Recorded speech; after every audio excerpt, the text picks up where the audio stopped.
Berhormat Datuk Sri Diraja Dr. Zamri bin Abdul Qadir, Minister of Higher Education, accompanied by distinguished guests into the hall. Ladies and gentlemen, please rise.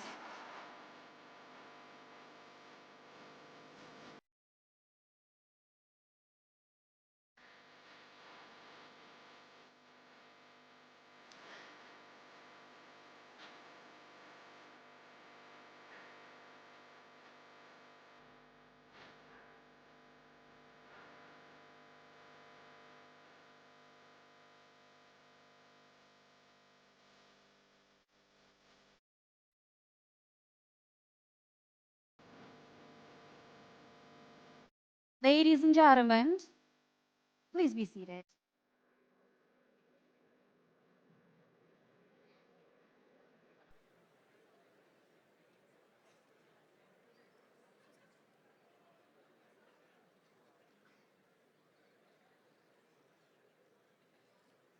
Ladies and gentlemen, now I shall hand over this session to Yang Berbahagia Datuk Prof. Dr. Azlinda Azman as our host this morning.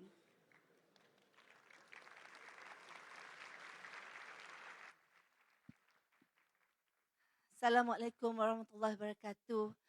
Salam sejahtera. Welcome back everyone to International Young Future Leaders Summit iFUTURE 2025. Alhamdulillah, we are here for the forum Nation Building and Future Resilience. We will be focusing specifically on youth and bullying.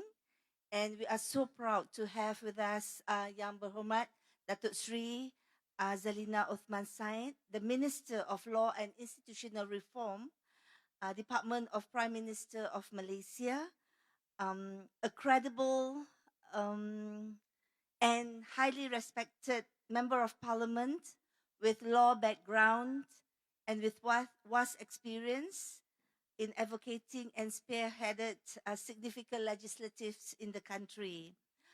Terima kasih YB Datuk Sri kerana sudi hadir untuk forum ini. Now without further ado, I would like to call upon Yang Berhormat Datuk Sri Azalina Said as the moderator of the session for this forum.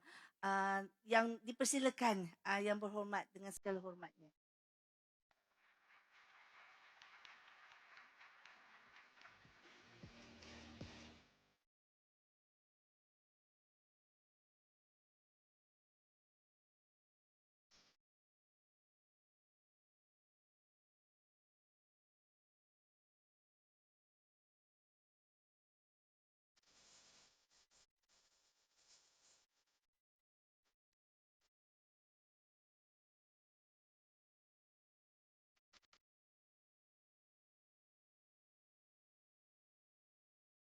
So, can start now?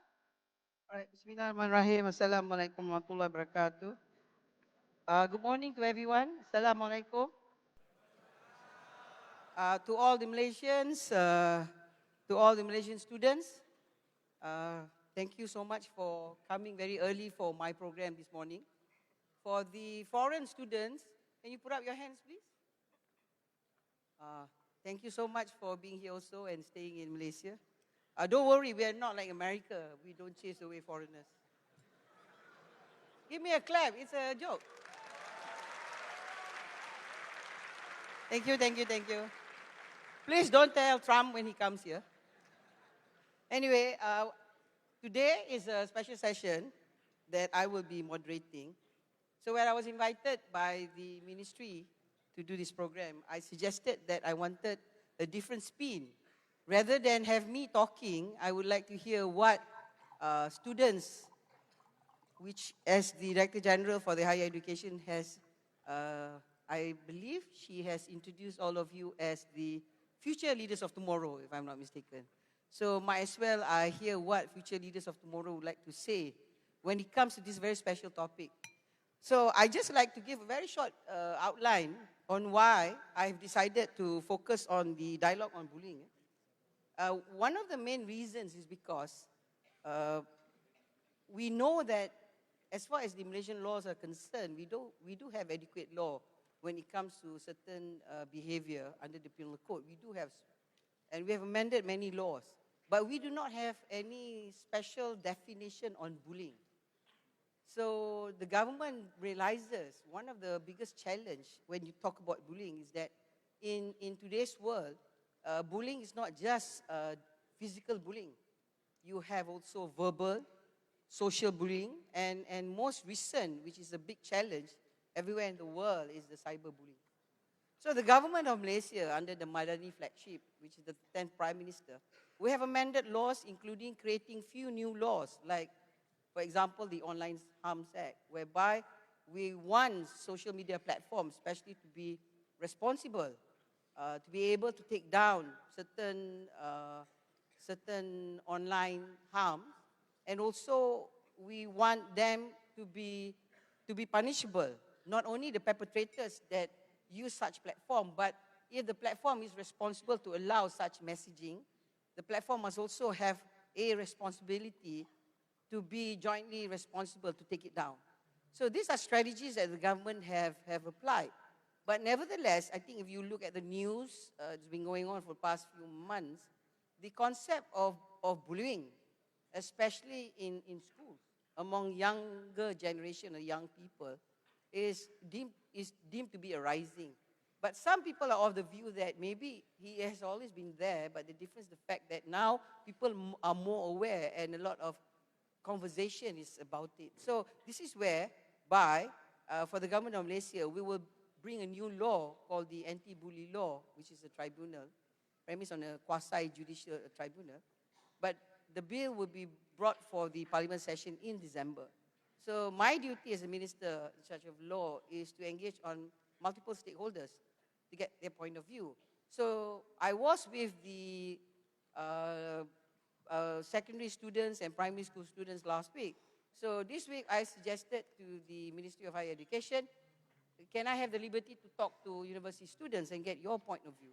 So I hope from this moderation of program, the experts panel will have a few thoughts. Then I will open up from the participants, if you are interested to give your point of view. So if everybody is agreeable to the terms of reference, shall we start? All right. So now I have with me 3 panelists, which I deem to be experts. I assume they are experts. We have with me my Deputy Director General in charge of Law and Institutional Reform, Mr. Thiyagu. Then we have with us 2. One is Muhammad Kamarudin bin Juari, who is the student, the law president for all the law faculties. No, for the UKM law faculty. You're from Sarawak, I assume? I'm from Sarawak. Yeah, he's from Sarawak. And also we have with us a young lawyer. You called to the bar last year? I'm called to the bar 31st October. So This year? this year. Oh, she's just called to the bar. So she's newly minted lawyer. I was called to the bar in 1990, so before all of you were born, I think. But I don't think so. I look that old, kan? Do you think I look old? Alhamdulillah. But I think your Minister of Higher Education look very much older than me. So anyway, please tell him that. Okay, anyway, I'm going to start by asking Thiyagu first. Maybe you can brief the participants about what's basically in reference to this anti-bully law that we're looking at. Yeah, he wants to do a slide. Is it all right? This is the problem with lawyers. They cannot walk without document evidence.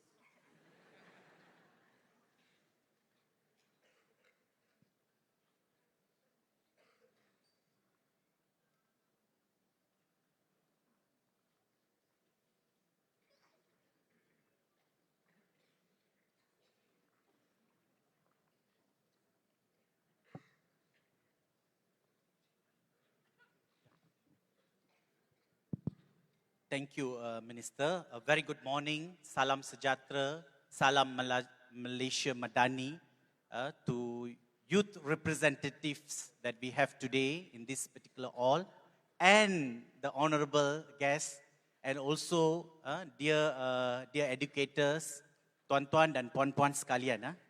Pertama sekali, I mean, this is very difficult forum for me particularly, and very challenging. Why I'm saying this is because when my big boss is moderating and I'm talking here in front of all of you, and I have to be extremely careful the content and the words that I'm saying so that it align with the aspiration of the government. First of all, Tuan-Tuan dan Puan-Puan, allow me to share when our topic today, nation building and a future resilience. When we talk about nation building and future resilience, everybody thinks about economy, technology, agriculture, modern infrastructure, construction, and etc. But the resilience often begins with how we treat one another. What we say is that Minister always emphasized 3 values. First, dignity, courtesy, and respect. We put this as our model into drafting this anti-bully bill for 2025 for our beloved nation, Malaysian. Tuan-tuan dan puan-puan, the bully is not just bully or isolated issue, but it's actually social element that threatens empathy, confidence, and unity among our society. With that note, allow me to share what is in the pipeline that we are mooting, introducing a brand new act called Anti-Bullying 2025. Next slide. Tuan-tuan dan puan-puan, the prevalence of this anti-bullying, you can see from this particular slide, that we have gotten information that over 70% of bullying cases occur in secondary school every year. And out of that, there is a report from KKM shows that 8.6% of students aged 13 until 17 have been bullied. And most frequent forms of bullying, verbal 55%, physical 37%, social 40%, cyber 13%. Next slide. Tuan-tuan dan puan-puan, what is the need? Why we need to have a specific Anti-Bullying Act 2025 currently in Malaysia? Allow me to share that the legal gaps in Malaysia. First, there is no definition about bully that provided. Although our penal code, the base law that provided for the criminal code have provided offences pertaining to bully, but there is no definition with regard to bully in our written legislation. Number 2, existing laws are largely criminal and also punitive in nature. That is another problem. Thirdly, there is no structured complaint mechanism that exists in Malaysia. Lastly, limited coordination with regard to schools that exist. Because in Malaysia, there are schools under MOE, there are schools under Kementerian Kemajuan Desa dan Wilayah, there are also schools under that look after by JAKIM. So it's various types of school under various ministries. Next slide. International best practices, we have a global framework, and also we have effective strategies that have been provided under the respective ambit, namely holistic and whole school restorative approach, social emotional learning, training for teachers and school staff, and child participation. These are the best practices exist in foreign countries. I was made to understand we have 15 countries foreign representative as a student in local universities.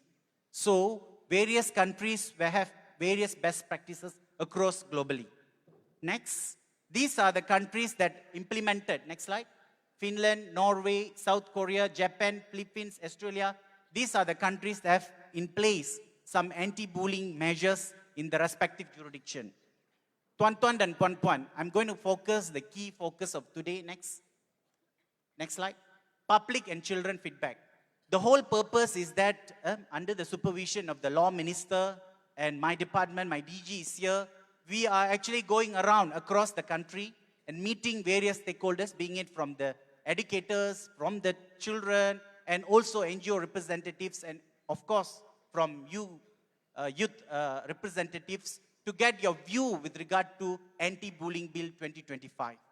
And we have conducted 12 sessions thus far, and there are overwhelming support for the formation of the tribunal in this country, and it has to be in an inclusive manner. Next slide.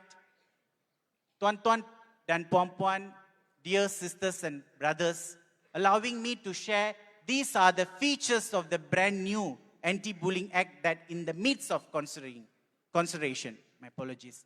Again, dear students, I would like to remind that the policy consideration is not endorsed yet by the cabinet. It is the policy that in the midst of consideration, we are gathering views from the public and we will be bringing it to the cabinet subsequently by the law minister. Next slide. Tuan-tuan dan puan-puan, allow me also to share first policy consideration, the definition and the scope of application of this Anti-Bullying Bill 2025. For the definition, we will provide a comprehensive definition, both civil type of bully and criminal type of bully under this particular legislation. Number two, the protection will be considering to cover various groups. There is a two school of thoughts. First thought just focus with 18 below. There is a second school of thought saying 18 above. But what is the key differences between considering these two types? Our minister emphasized that it has to be holistic protection, all type of groups. But how to ensure that this to be done progressively, phase out approach and etc. Don't want government to decide accordingly. Next slide. Establishment of the jurisdiction of the tribunal. The tribunal will have jurisdiction to try non-criminal bullying cases. Criminal cases will be under the purview of the police, and it will be mirroring the structure from Sexual Harassment, Anti-Sexual Harassment Act 2022. Next slide. Tuan-tuan dan puan-puan, complaint mechanism. In Malaysia, we have presently under MOE, 10,241 schools, 5.1 million students across country. And if establish a anti-bully tribunal, just one or few at state level, it will be ineffective. Hence, the school committee will be empowered and established as the first pathway to put up the complaints at the school level.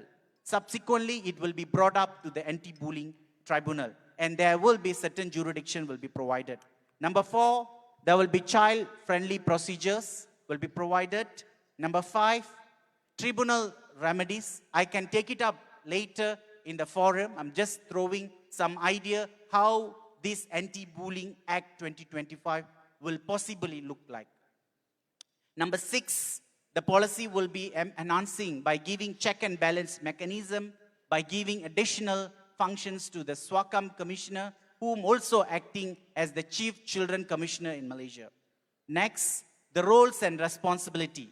Often we receive that teachers and school need to impose certain positive obligations. At the same time, some form of obligations also need to be imposed upon the parents. Apart from that, we will also ensure that the committee is also responsible to certain measures.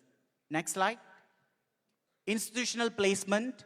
This particular anti-bully tribunal will be placed under the purview of the Minister in the Prime Minister Department, Law and Institutional, whom looking after the law to ensure that the independent to be preserved, because we noted that various types of school under the various ministries in Malaysia. Policy number 9, monitoring and reporting. It will also allow the SWAKAM to table a portion of the report in the main report, the status of bullying in this country. That allows the members of the representatives and also the senators to have a view on the SWAKAM's submission and recommendations and also the findings by the body.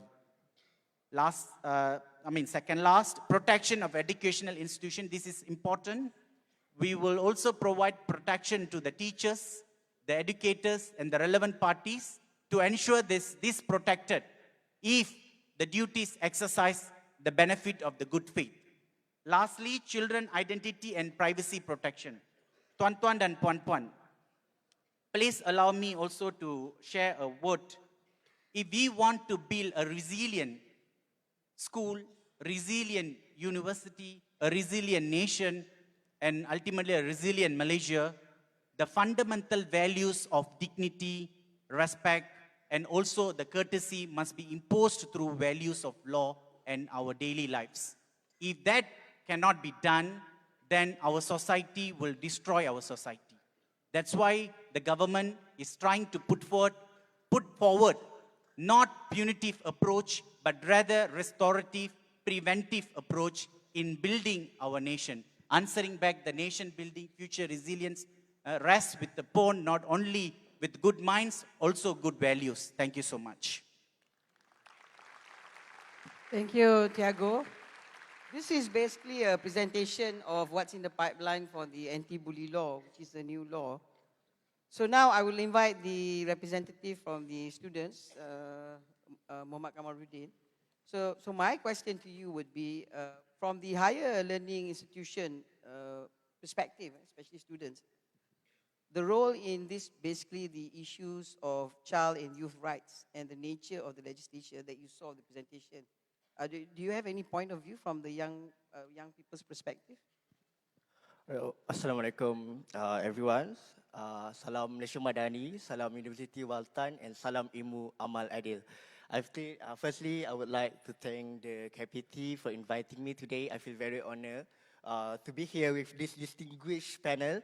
So to answer your question, Dato Sri, I think by introducing the new law of anti-bullying law is actually good so that the young people or the citizens of Malaysia at large can know what is actually right and what is actually wrong for them to know the bullying. We know that bullying is actually in section 503 in the penal code, we have criminal intimidations is actually some sort of bullying that actually work. But to what extent that actually penal code cover the bullying?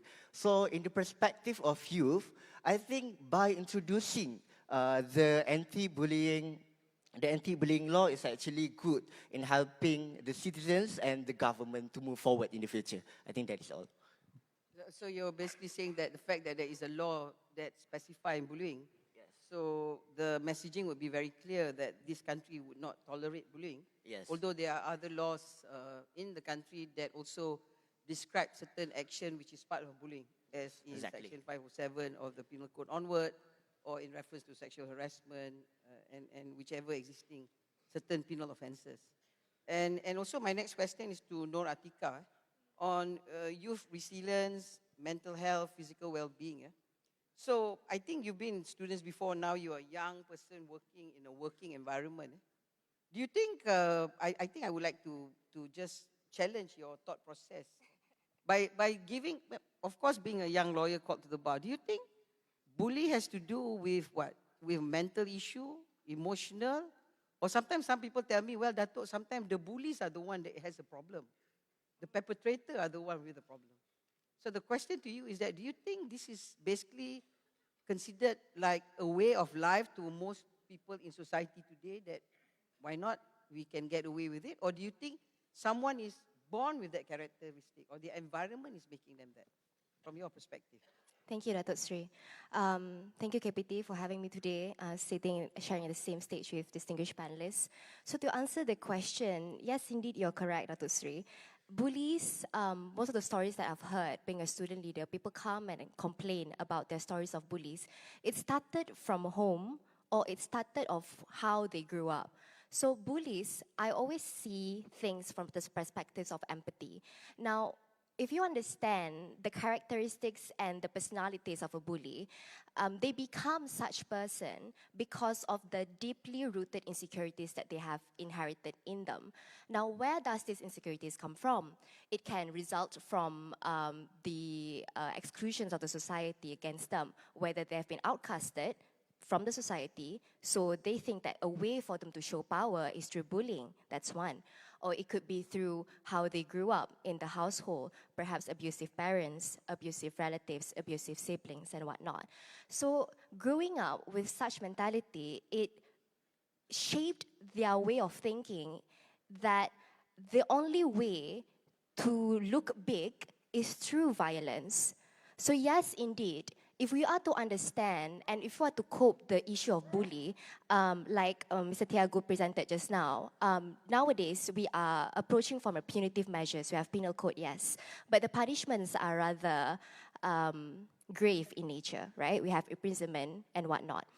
So another perspective that we see it is bullies can be coped through educational, rehabilitation, restitutions, and everything else. So if we are to see things from this perspective and we are to understand why perpetrators and bullies act a certain way, then we can solve this issue from the root cause itself. Thank you. All right. So basically, I think everyone, the panelists, understands that, yes, we may have adequate law, but one of the biggest challenges is also taking into account the fact that if you have it under the penal code, some of us who are doing law knows that you have to go to the police station, you have to make a police report, then the police will open an IO, investigative report, and that particular report they have to investigate. And on top of that, investigating, then if they decide there is a matter, they'll send to the public prosecutor's office whether to charge or not to charge. So that process itself takes time. And this is the reason why people don't want to report, because they feel that to go in and out for something, and it's very difficult to prove bully, especially if it's verbal, right? You can't be walking around taping people's conversation with you all the time. Or maybe sometimes it could be a social bullying where everybody is making you feel insulted without. So the issue here with bullying, because of the complexity of it itself, sometimes not only you mentioned about the perpetrators, but the victims in the sense of the effect is very deep-rooted. I mean, this is not something that, if it's a physical harm, you can see, you can measure. Of course, you go to court, you bring the evidence. But when it's emotional, so these are all the challenges that I think society is seeing, that with especially technology, a lot of things can happen in that technological world that also bring advantages but also disadvantages to user. So my next question is to my Deputy Director General, Mr. Thiyagu, is that the question now is that why, knowing the fact that we already have existing law, but the conduct becomes still rampant. Why people are not afraid of the law itself? In the sense, there is a law. Why they are not afraid? Why do they have the audacity that they believe or they think they can get away with it? Your point of view, lah. Again, thank you for the question. I also glad to know the views from the President of Perundang and also from the new toko that we have today. And I, again, would like to emphasize, Minister, that Malaysia, yes, we have sufficient law with regard to criminal bully, including cyberbullying. Name it, under this respective penal code. Section 351, 352, 319, 326, that provide for criminal intimidation, grievous hurt, and also our minister here, she herself introduced a brand new provision in the year of 2023, the Section 507 capital A, stalking under the penal code. And minister again introduced protection for the society, introducing the bully, including cyberbully, Section 507 capital B until Section 507 capital G of the penal code.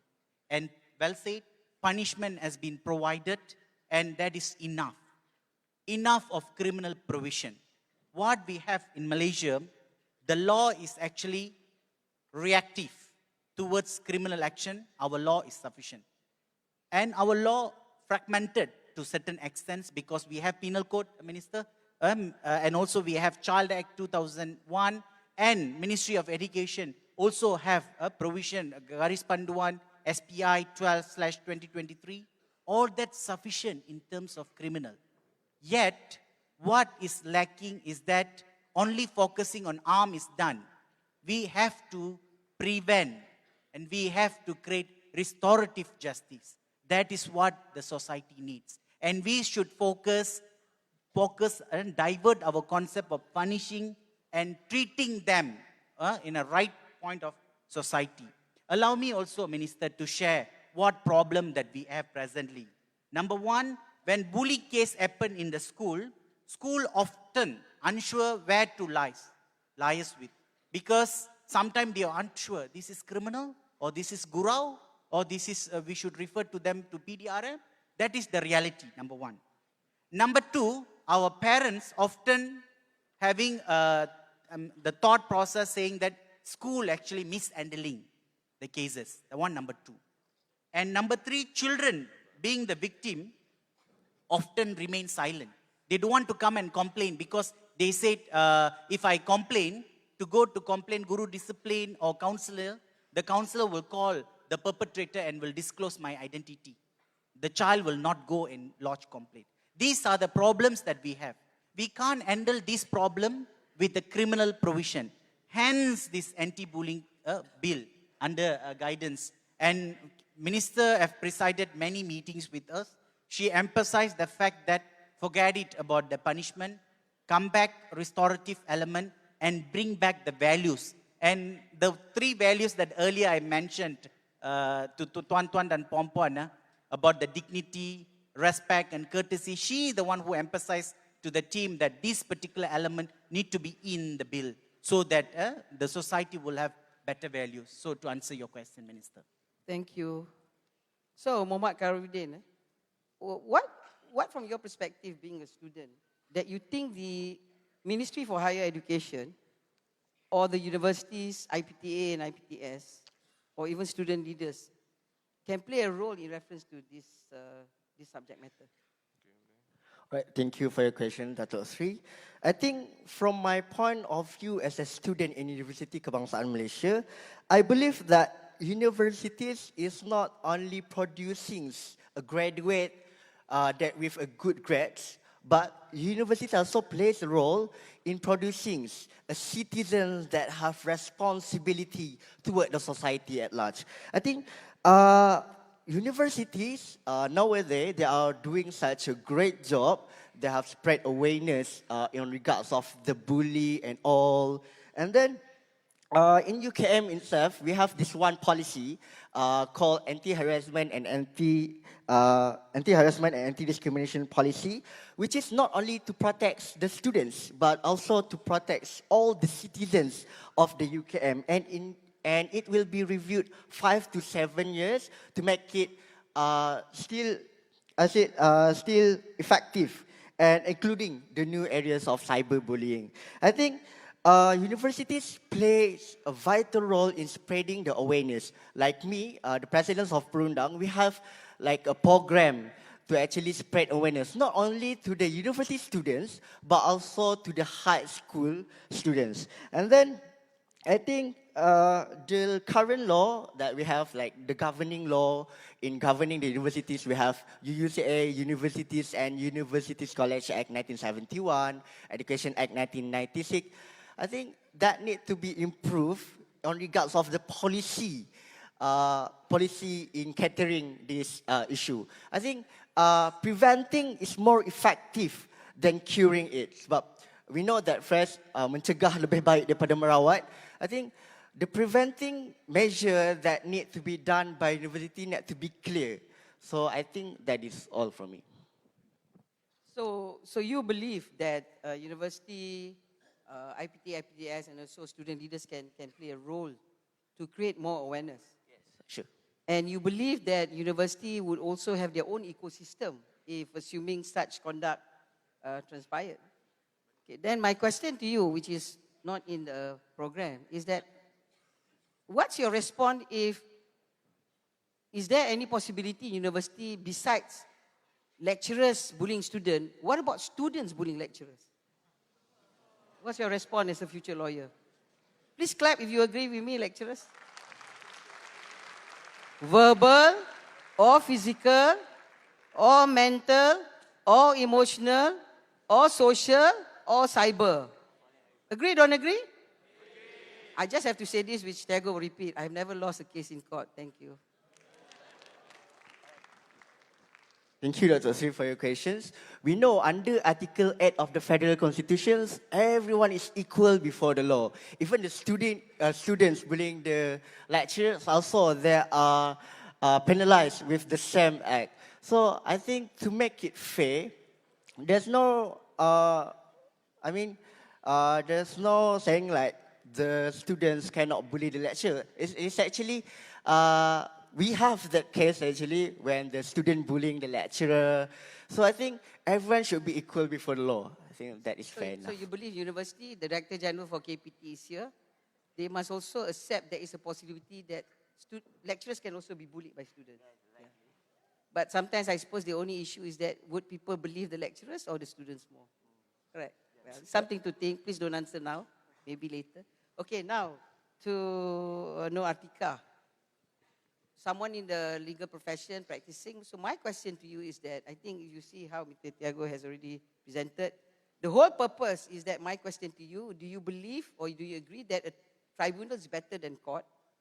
Because as you know, the establishment of this Anti-Bully Act is for the government of Malaysia to pair it with the existence of a anti-bully tribunal, because tribunal is a quasi-judicial as compared to a normal court.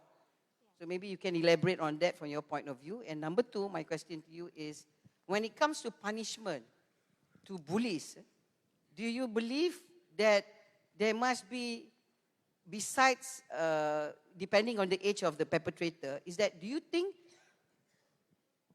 penalty in the sense of paying damages in a tribunal is also the way forward, so that everyone knows going to jail or being punished is one thing, you touch, you go is another policy, but when you have to compensate from the financial side, do you think that is also a good deterrent strategy? Please. Thank you, Datuk Sri. Well, I have additional 2 questions. Okay, I practice arbitration law. So to put it generally, if tribunal is better than court, I am in no position to say that. But in the context of bullying, my answer would be affirmative, yes. Now, the reason is because, my friends, ladies and gentlemen, there are different alternative for dispute resolution mechanisms, all right? So when someone A sues B, you don't necessarily just go to court. You have other mechanisms such as arbitral tribunal, you have mediation, negotiations, reconciliation, etc. Now, the Anti-Bullying Act that the government has been actively forming is implementing tribunal. Now, tribunal is confidential in nature. And I think one main question that I've also been asked to Datuk Sri over and over again is the students fear that their informations and complaints are confidential. They are scared that whether once they have opened up their mouth, it's going to be within the room of where they speak up. Now, rest assured that tribunal is confidential, and I think one thing that we can push forward is to educate what is the tribunal, what is the extent of confidentiality, to whom will this information be accessible to, and etc. So to answer the question, for the first one, yes, tribunal is better in a sense than court for bullying cases, especially if it involves bullies and perpetrators and victims who are minor, under 18 years old. That is one. Now moving on to the second question on punishment on damages, right? There are different ways someone can be punished, and one of it through remedies is damages, right? So to me, I have one answer, which is depending on the gravity of the damage done to the victim. Now, you see, we can say, oh, kesian lah, because they're still kids, they're still students, how come they can find money? But what if the victims have been bullied up to the extent where there is physical and mental damage? Now, my friends, mental damage is not something simple. It's not something that is minor. It is big. It is a major issue. Mental damage could cause impact not just to education, but to economy, to opportunities. It stunned the country's growth if you think about it on a larger scale. Now, so to answer that, paying damages to some extent should be applied depending on the gravity of the damage done to the victim. So that would be my answer. Thank you, Dato. So I can conclude that you are saying that that could also be one of the deterrent strategy, knowing the fact that you may have to pay damages from your bully act. Because sometimes the element in the Malay wording of kesian, betul tak? Everybody's like kesian, takkanlah sampai hati. But when you say, ya, tak apa kesian, tapi bayarlah ganti rugi, mungkin the kesian will be slightly more concluded differently, right? Because we know for a fact that one of the challenges of any law that the government makes in reference to any behavior conduct laws especially, the issue is that to improve someone's conduct would be maybe quite possible if they want to change their conduct. But if a person has this continuous character and it drags in their life as a family, it drags in their life as an employer or an employee, it's quite hard to really figure out whether this is something that you can change. That's why most countries today, I think even Malaysia, does put a lot of emphasization on mental health well-being. Because mental health is also one of the reasons that can trigger to the victim the side effect of being bullied. To the perpetrator, usually, the mental health is the cause of liking to bully. So it's all related in a whole ecosystem. So I wanted to ask you from you said earlier that you introduce yourself as someone who practices alternate dispute resolution. Yes. You know that in Malaysia we have huge, the government is also big on adjudication, arbitration, and also on mediation. Yes. And under the new act for the Legal Aid Act that we have done this year, 2025, you are following the parliament, we have a clause, a few chapters on mediation. So what's your comment on mediation as also another way to find a way, like an ecosystem is one thing, but having good laws, quasi-system of quasi-judicial, punishment, and all that is in the ecosystem of a good law. But the question is that, do you believe that ADR, especially when it comes to mediation, is also another route for one of the ways forward? Say, for example, when I asked my Kamarudin regarding lecturers and students and lecturers. So I'm trying to bring in mediation. Maybe you can explain to the audience on ADR, especially on mediation, from your perspective. Thank you, Datuk Sri. All right. As someone who practices ADR, I would say, yes, ADR is another alternative that we can apply, especially when it comes to bullying cases. Now, if I can explain to you briefly about ADR, I think generally people have the idea that when there is an issue, the only solution is through litigation or through court. But that does not necessarily have to be the main solution, all right? So, especially when it comes to issue of bullying, it is something so personal, it is something so confidential that you do not want to just do it in an open space where public can enter and sit at the gallery. So alternative dispute resolution mechanisms such as mediation mentioned by Datuk Sri just now, to me personally, it is a very good alternative and it is a very good solution as to cope to the current problem.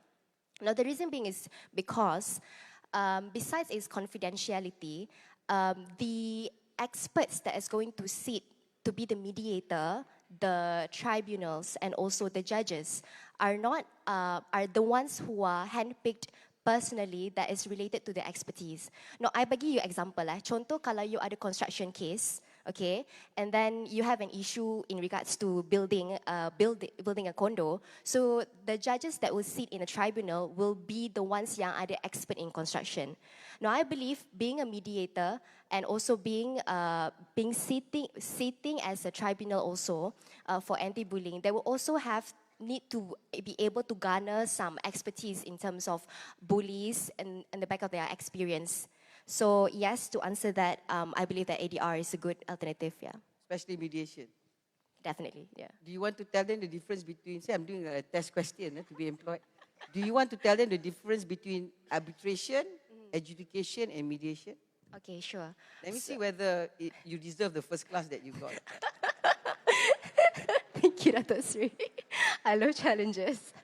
All right, my friends, not the three main, there are other alternative dispute resolutions as well. So arbitration usually are used for complex cases where, like I mentioned, the arbitrators that are going to sit in the arbitrations are going to be handpicked and chosen from their specialized expertise.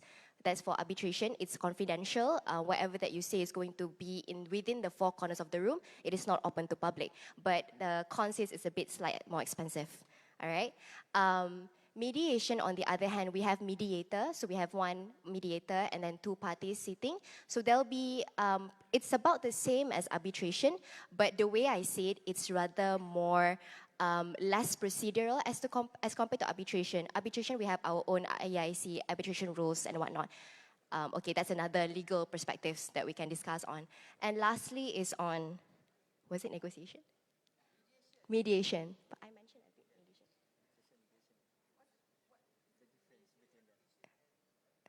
Okay, so the main difference, both of them are confidential in nature. Both of them are within the four corners of the room. But if I could say, arbitration is much more rigid, much more structured.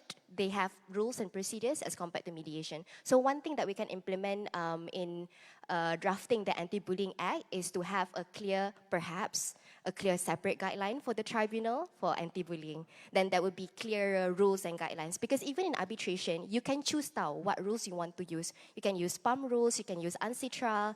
This may seem a little bit too law for you, but to give you a picture, I am suggesting for the upcoming Anti-Bullying Act, when they are going to impose tribunal, perhaps the tribunal can have its own procedures and guidelines.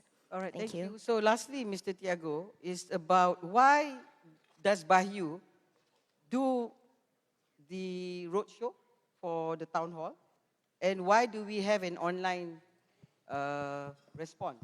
Why should we do law that way? We have 222 MPs in Parliament. Why can't we just ask the Parliament, the MPs, to agree on the law, debate on it, and vote on it? Why must we get the public perspective directly on the law? Especially with the town hall, we have universities, higher education, we have schools, we have Kementerian Pendidikan. So why should we do that? Thank you, Minister. First of all, I'm from the law reform sector. I have my team, the ladies on the right here. Those are the people from the law reform sector, which we believe law reform does not come with the idea of reform alone. It has to be on the aspect of change people's life. That's what I understood. That means you don't do just the law if it is not changing anything with regard to the society. We want it changes the society and brings benefits of the society. Government knows the best. It has to go away. And we have to hear from the society. We have to hear from the people what they want actually. And majority of the society have actually tell through the mood that Minister have indicated, the whole idea of town hall session is mooted by the Minister.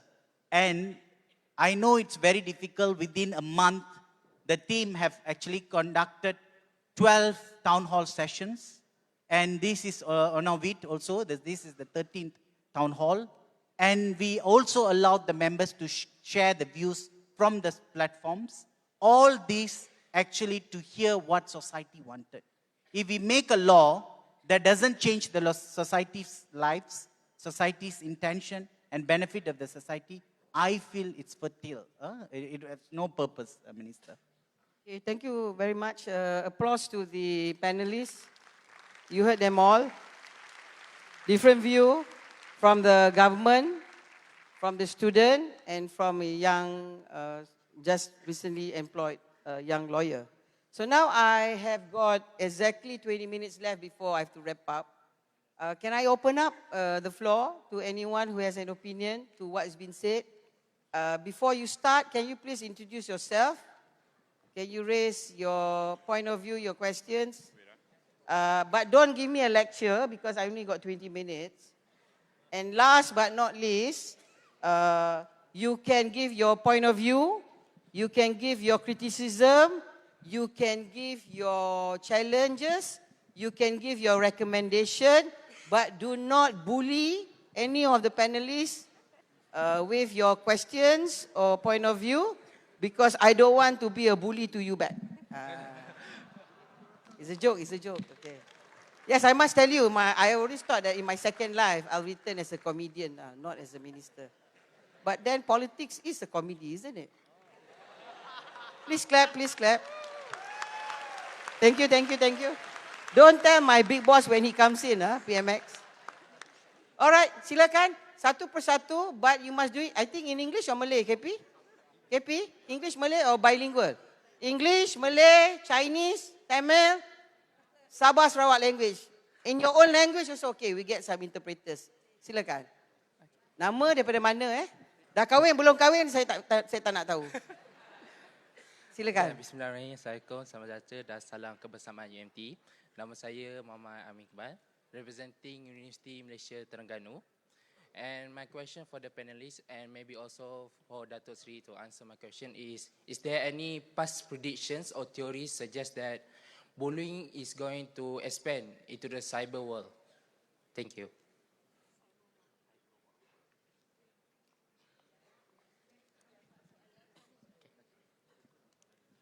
Okay, hi, Assalamualaikum. Good morning and Salam Malaysia Madani. My name is Azman. I'm also from University Malaysia Terengganu. So my question is, in university in Malaysia, where the students come from diverse academic and cultural backgrounds, what are the other policies or educational approaches that can prevent bullying and strengthening resilience and also promote inclusivity on the campus? Thank you. Alright, Bismillahirrahmanirrahim. Assalamualaikum warahmatullahi wabarakatuh. My name is Zul Fazliwan. I am from University Technology Mara, a law student. So based on the data presented earlier, about 70% of bullying cases occur in secondary schools, indicating that most offenders are minors. Given that such offenders fall under the protection of the Child Act 2001 and are typically subject to non-custodial orders such as bond of good behavior or placed in rehabilitative institutions such as Henry Guinness. So rather than being subjected to imprisonment. So I have to question, how does the proposed Anti-Bullying Act align with or ensure consistency within the existing child protection framework and penal laws? And furthermore, are there any exception or special provisions within the proposed act to address potential gaps in achieving justice for victims while safeguarding the rights of the child offenders? That's it. Thank you.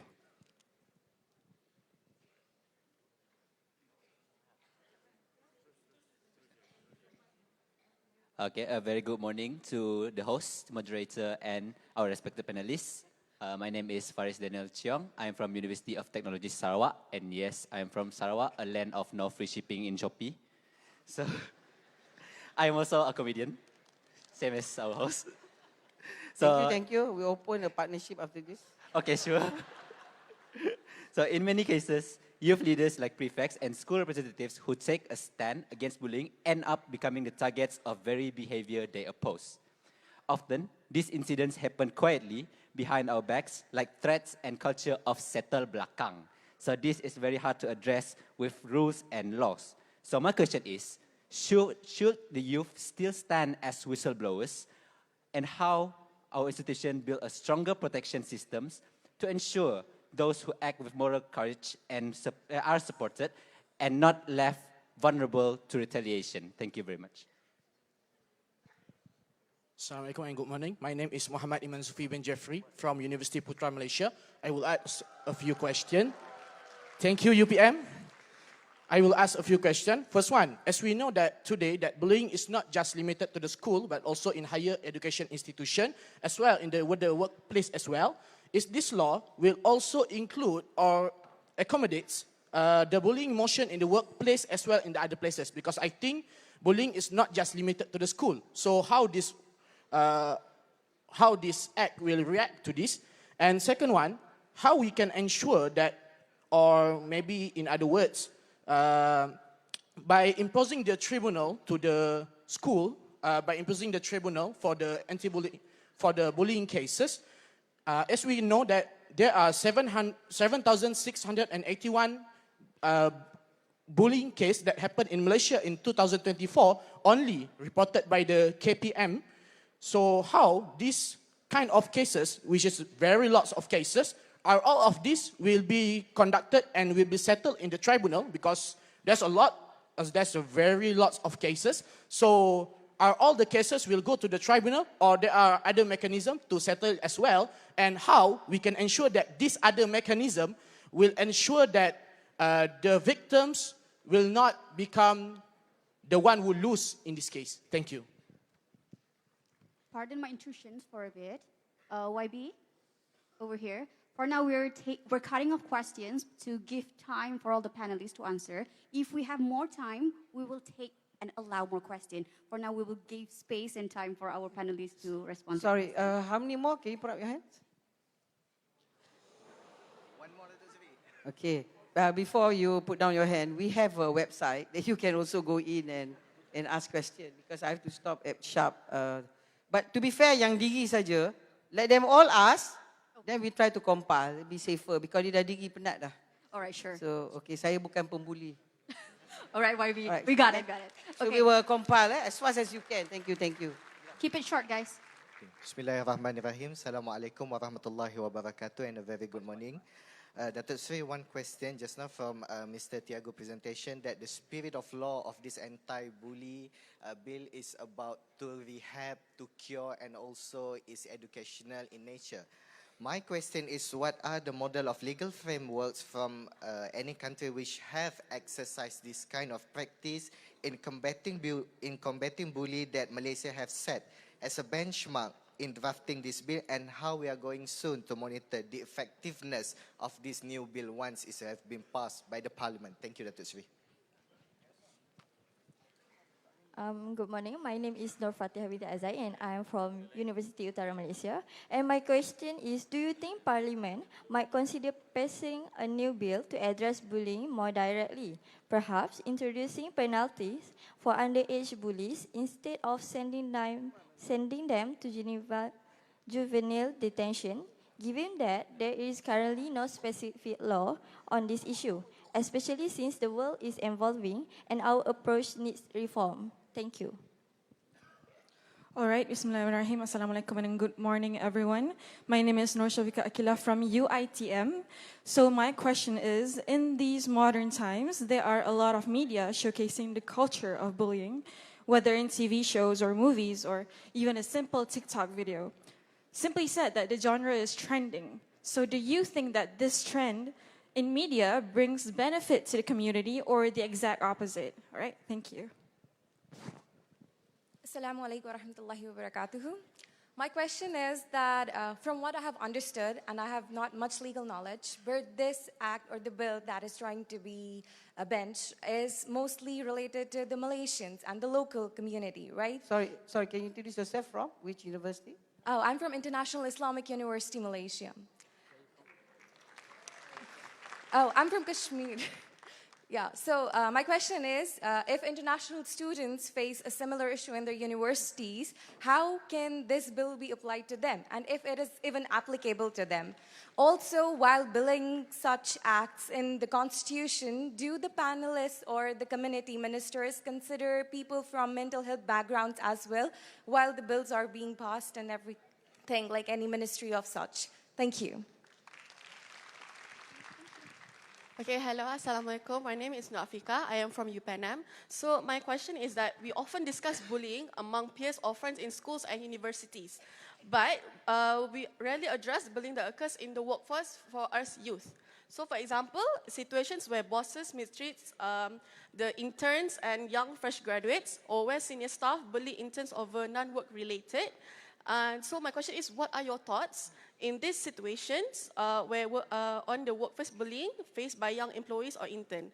And how can we create a healthier environment for them? Thank you. Okay, hi, Assalamualaikum. My name is Mohd. I'm a political science student from IIUM. My two questions is, first, will there be an avenues for youth participation, such as student-led reporting councils or restorative justice programs under the brand new anti-bullying law, so young people are partners in implementation and not just subjects of protection? Second, laws can silence violence, but they may not necessarily teach kindness upon others. How will this brand new anti-bullying law help not build just safer places for all, but a more compassionate generation for all? Thank you. Salam sejahtera YB Dato and all the panelists. So I'm Key for MMU Cyberjaya. So I believe having a strong and effective support system is crucial, especially within school. Many times when students or the victim reach out for help, their complaints are being ignored or being taken not seriously. Therefore, I believe there should be a more structured, strict and professional SOP for school administration to properly handle and address the bullying case. So my question is, patutkah hukuman itu bukan saja untuk pembuli tapi juga untuk pentadbir sekolah, sebab kita perlu ada ekosistem yang selamat untuk menjaga kebajikan pelajar. Kalau dia tak ada hukuman yang serius, mungkin pentadbiran dia takkan layan all the case bully lah. Ya. Okay. Assalamualaikum and a very good morning to all the panelists and moderator. My name is Nur Shazmin Damia binti Syah Ashraf. I'm from University of Malaya. Okay, as someone who is currently giving talk all around Malaysia regarding bullying and mental health through my NGO, I have witnessed a lot of bully cases that root from different backgrounds. It can be from family, institution, and many more. So my question is, other than inclusive policies, ones that we have talked earlier, what long-term society changes are needed to ensure future generation grow up free from bullying? That's my question. Thank you. بسم الله الرحمن الرحيم. السلام عليكم والسلام على من اتبع الهدى. سلام سجاترة, salam Malaysia Madani. Nama saya Usama Muhammad, saya dari Yaman, saya belajar Universiti Teknologi Malaysia. My question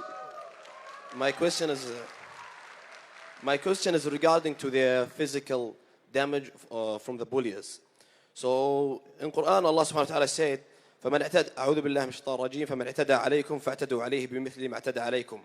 Whoever has assaulted you, then assaulted him in the same way that he has assaulted you. So when someone came and has assaulted by a bully, by a physical damage, so when the government assaulted the bully with the same way, isn't this a way to decrease even the mental damage for someone who has bullied? So this is my question. Thank you so much.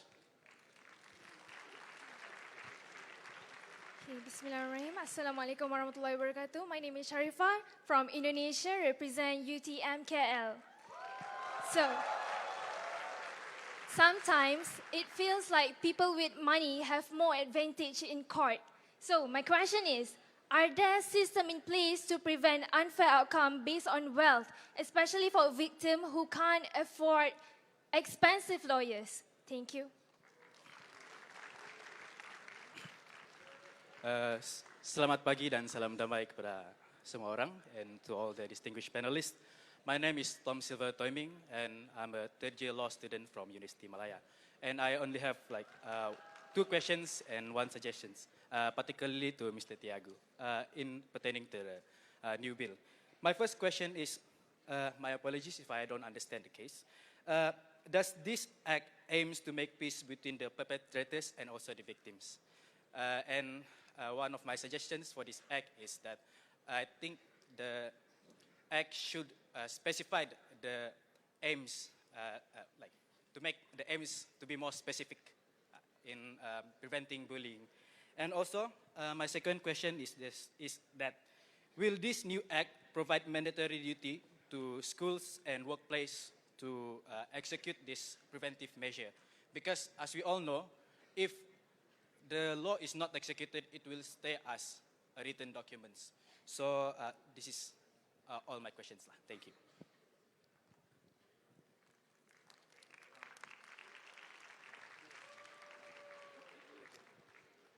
Greetings, my name is Sanzi Cao, representing UTMKL. So this is not a question, just feedback. I disagree with prevention to a certain extent. Yes, it does create a safer environment, but I believe that bullying is a symptom of a lack of motivation, a good beneficial motivation in life. If you prevent them from bullying, they will be motivated to do other bad things. They won't automatically go study and go do the good things. They will instead go smoking, vandalism, all the other bad stuff. So I disagree with prevention. Okay. Thank you.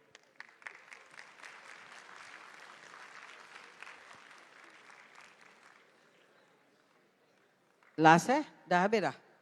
You done? One last. We finished. All right. So in total we have got 17 from all the universities, and there are some questions that is based on only one on opinion, pandangan. The rest are policy questions and some specific legal questions, and also something to look at the university's platform, Prevention Better Than Cure, and our brother from Yemen, the Hadramaut group, is talking about Qisas and Takzir under the Islamic perspective, or an eye for an eye. Maknanya, if you bully me, then I bully you back lah. That's basically what he's trying to say. Alright, so I believe the best is to allow the panelists to answer from Ujung. Oh, Atika, silakan. We can wrap up everything lah, easier. And those that we don't answer, we will tell you our website. We have a website on this bully, and we'll give you up. I think we can put up the website address up there, that you can give him more comments and we will respond. Thank you. Silakan. Thank you, Datuk Sri. So I think I'll answer 3 questions, which I have summarized all together. And the rest, the other panelists can take over lah. Okay, so the first question is on social media. How would the social media be beneficial in curbing bullying? So the answer to the question is yes, social media would help, would give a major beneficial assistance in helping bullies, because we know that bullies does not just exist between physical, but like extends to online harassments, and with the new law of Penal Code 507B to 507G, it extends to doxing as well. So using the social media, using your power, each individual that is sitting in this room holds very big power. So use your voice. Do not stay silent. Challenge the silence and speak up. Even if it means by reposting on story. You may not think that it will not be beneficial, but it is, trust me. One share, one post would be a very big impact. Secondly is on workplace bullying. Someone asked that bullies does not only exist within the territorial of schools or institutions, it extends up until workplace. And actually, if you look up online, there are a lot of workplaces that have published online articles on how they are actually looking into this issue now. So at workplaces, for some MNCs, they're able to fund a proper tribunal so that if there's any issues of demeaning words that is said to the employees, they can bring it up to tribunal. But understood that there are some companies that are perhaps startup, that are perhaps in a smaller scale. So that is why the government is now making an Anti-Bullying Act 2025 so that it covers legislative whole nation generally. All right, and I think, I think that is all from me. You can continue. All right, I'm going to conclude all. So what we really need to emphasize here is we have to know what is actually bully, the definitions of the bully. So sebab itulah kepentingannya Anti-Bullying Act ni, so that we have a common ground what is actually bully. Sebab maybe bully bagi setiap orang adalah berbeza. Bully for me is different from bully from Atika. So I think that that needs to be emphasized. What is the definitions of the bully itself? And then to cater second questions and second conclusions, that is the challenge for the governments and also for us who have a legal background to actually know to what extent that actually the act has been understood by the citizens. Kadang-kadang tak semua undang-undang difahami oleh rakyat. Walaupun kita berpegang atas satu legal maxim iaitu ignorantia juris is non excusat. Ignorance of law is not an excuse. Tapi challenges to us nowadays is to what extent do actually the citizens understood the current act. And then for the tribunal, I second with the opinion of the restorative justice, which restorative justice means focusing on repairing the harm, not just giving the punishment. So it's about helping the person who did wrong understand the impact and take responsibility of his act so they can move forward together. I think that is all from me. Okay, thank you. So now Thiyagu will answer more from the technical side, then I will wrap it up. Please. Thank you, Minister. Congratulations to all the students from various universities to put up the questions to this panel here this morning. I hope I can address some of the questions today. First, there was a particular question. Is the bullying will be extended to cyberbullying? To answer to that question, yes, presently, under the definition of the bully that will be provided under the brand new act, bully will encompasses various conduct, including cyberbullying. That means this makes reference to various jurisdictions that the team have studied, Philippines, Japan, Finland, and etc. Number two, what about bullying in universities? Will this particular brand new anti-bullying act will cover or not?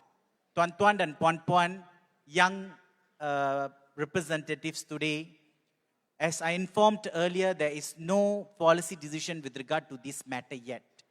There is one school of thought that's saying that we should only focus 18 below, because the number of students we have in this country, 5.1 million, that is under the Ministry of Education alone, with 10,241 schools. But the second school of thought saying that it should also cover university students, which beyond 18 years old. But presently, the focus that we are trying to emphasize is that phase-out approach. That means the educational institutional term will be defined under this Anti-Bullying Act, will give definition that it will be focused for 18 below. Even 18 below precisely we cannot capture, because STPM students is under the purview of school. So we cannot caveat it according to 18 years. But however, to allow the flexibility, maybe the drafting side we will try to look into to allow the minister with the advice of the relevant ministries can extend the scope by phase. So that means it will able to cover entirely. But that is decision to be made by the cabinet under the guidance of the minister. Number three, there is a question asked, most offenders are minors. Should we criminalize them? As I informed earlier in the presentation, this particular bill will move away from punishment context, then it will focus restorative, counseling, support system, and etc. And this is also aligned with UNCRC convention that Malaysia has also ratified that convention. Number four, there is a particular question, then there is a use of term called how do we handle settle belakang case? People have asked this particular concept. This particular anti-bullying bill will not compromise settle belakang. You have to settle depan-depan.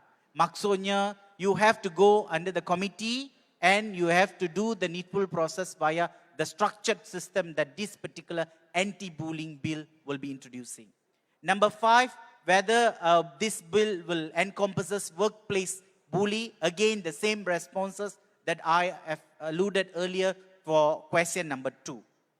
Can the tribunal handle all cases? The number of cases happening across the country, large sum of cases, huge amount. How do we want to handle this particular kind of scenario? There was a question. And allow me to share that under this particular brand new bill, there will be tier system approach will be introducing. Meaning to say that there will be first tier, which is committee at the respective educational institution. First tier. That means bully all goes to that particular committee. The committee will be empowered. Next, subsequently, will be go to the tribunal. Or not all cases will come to tribunal. If the complainant believes there is no action and if thinks that mishandling from the school, then the matter can be referred to the tribunal. In the cases where the children is not going to school system, the children can come directly to the tribunal. School system also will not have power if the bully happened outside of the school jurisdiction, then the things can come to directly tribunal. So these are the matters that we will be prescribed under the law. Okay, thank you so much. I've been instructed by KPT to stop. So before I stop, I would like to wrap up everything that has been said.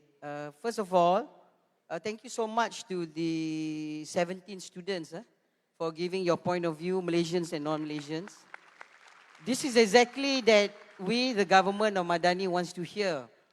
Because I think what you have asked and what the presenters have presented is exactly what is concerning our society in whole. One of the biggest challenges is that when you make a law, if some of you who are law students who may go into government or who may go into politics, that, you know, being a politician, as a state representative or as a member of parliament, your main responsibility is to make law.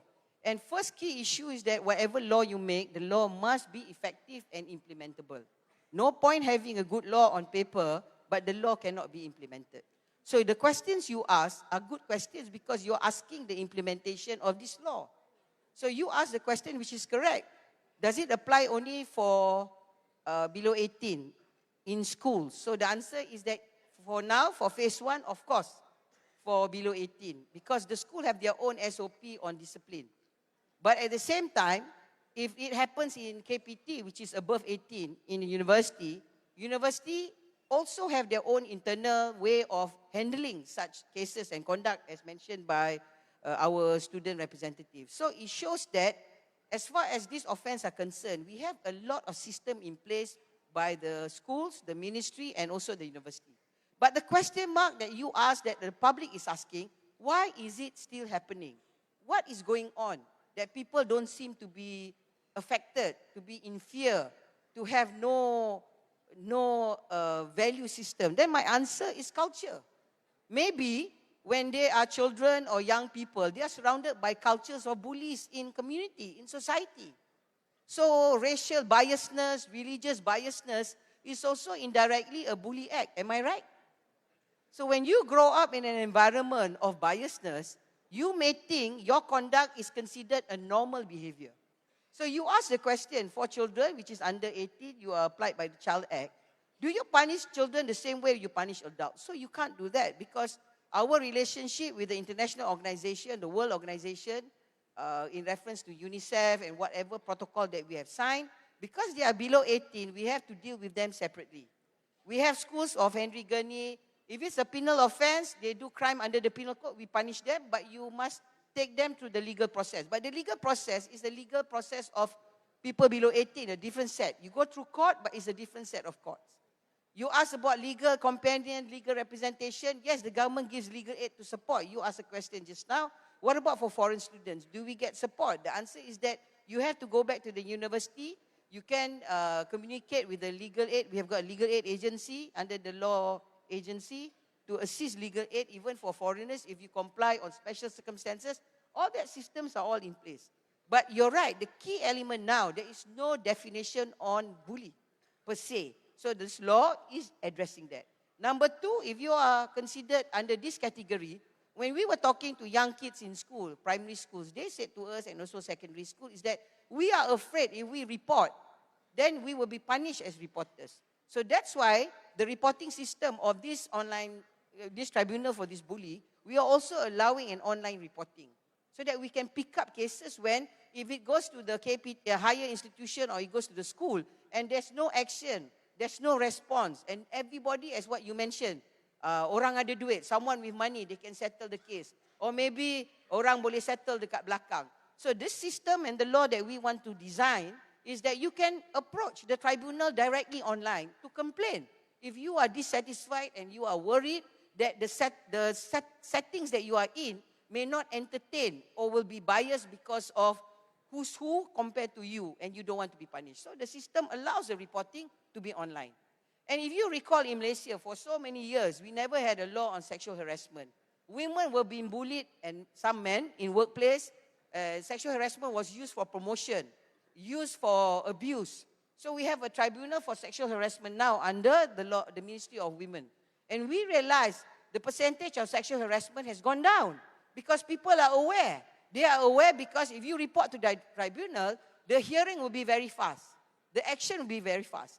But if you go to the normal police station, you make a report, you queue up, you wait for an investigative officer, when there were many cases of sexual harassment, people were embarrassed along the way. In the end, they don't want to report. They accept to swallow what happens to them. So then the tribunal that the government created for sexual harassment showed that it succeeded to minimize, because one of the way to stop people from having bad behavior is to know you will be reported, punishment will be very fast, the hearing will be set for you. So you may be thinking more than once, twice, or 3 times before you do any action. So it worked for sexual harassment, and the government of Madani believes that this can work also for bullying. So again, you ask the question, what about for above 18? What do we do? Do we not get protection? So my response is that phase 2. We may do a law to refer bully for above 18 as compared to below 18. Because for children, ladies and gentlemen, especially my dear students, young children, especially below the age of 18, there is a certain presumption in our community. A lot of people don't believe children when they say something. There is a presumption that children don't tell the truth. But for the government of Madani, we believe no children would lie. So to do that into an interpretation of fairness, we have to split the law in that manner, whereby the anti-bully for below law tribunal, we will do that first. Then we look at above 18, which the young people like you will have to engage. And the undertaking by KPT, the undertaking by the student union is that no one will be left behind. Whether students are being bullied by students or students being bullied by people in authority, by lecturers, by, I don't know, maybe park guard ke, warden ke, whatever you claim, you have the right to report, even though you're a foreign student. So do not worry. This country, we protect foreigners, especially also foreign students. We do not discriminate you. Don't worry about that. All right? So that is my undertaking, because as a law minister, I believe everyone have the right protection under the law. But of course, in Malaysia, some of the laws that we make, we focus on Malaysians, but in certain offences, when it's criminal offences, whether you're local or you're not local, Malaysian or non-Malaysian, it will apply to you. Okay. And then this other thing, before I wrap up again and be reminded again, is that the general consensus is that, can this law stop bullying? Can this law minimize? Can this law prohibit? Can this law end the culture of bullying? The answer is not in the law, but the answer is in us as society. If we as society, as our 2 learned panelists and the Deputy DG said, if we are in society, we don't have to wait for the tribunal. We see that is an act of bullying, we stand up and we say something that's good enough. That's what we need. And you as leaders of tomorrow, you may be leaders, you may be politicians, you may be prime minister, minister, you may be lecturers, you may be the dean, you may be a father, a mother, grandparents. You must also lead by example.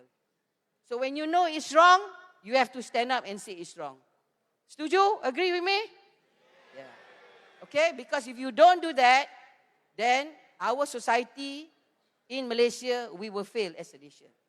So because of that, the Madani government, what's my hashtag? We walk the talk. We say something, we do it. And that is the commitment of this government. So the Prime Minister will come shortly.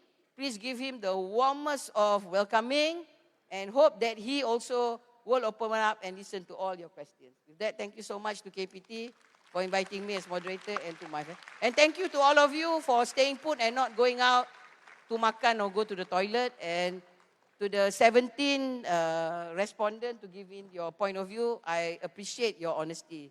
InsyaAllah, segala yang baik datang pada Allah Subhanahu Wa Taala. Wabillahi taufiq wa hidayah. Wassalamualaikum warahmatullahi wabarakatuh.